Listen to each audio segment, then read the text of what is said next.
Ọlá ti rí lápò ikọ̀ ti rí wẹ̀wẹ̀ ẹ̀jẹ̀ fún nǹkan só ti rí pé ìwọ̀ ti rí pẹja ikọ̀ ti rí pàkà polóko òkò ti rí mọ́wò ọmọdé ọ̀bà gbàjẹun títí rí ní ìtìrí Ọ̀yọ́ lé téńté Ọ̀yọ́ lé téńté Ọ̀yọ́ ló súpá Ọ̀yọ́ lé téńté.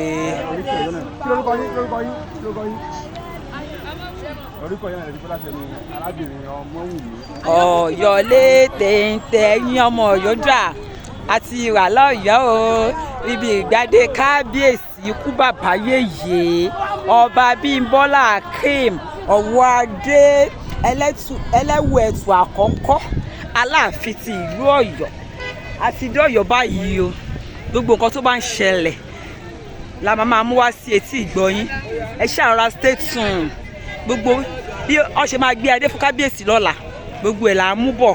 wá sí etí ìgbọ́yín ní ọ̀la òde òní yìí ẹ ti rí Ọ̀yọ́ láwa gbogbo ètò ti tò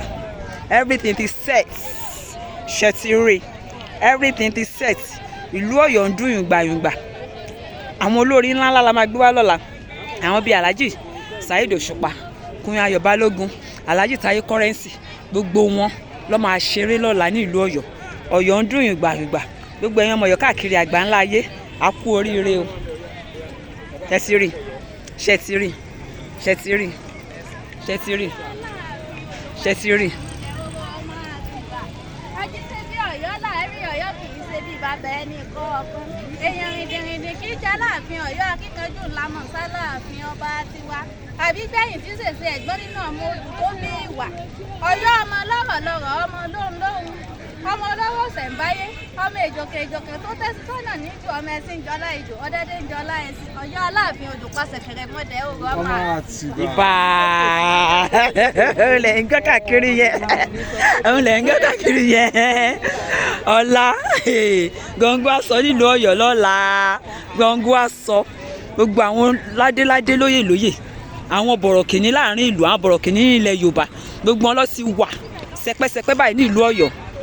nítorí ìgbàdí ọba wa ọba Akeem Owoade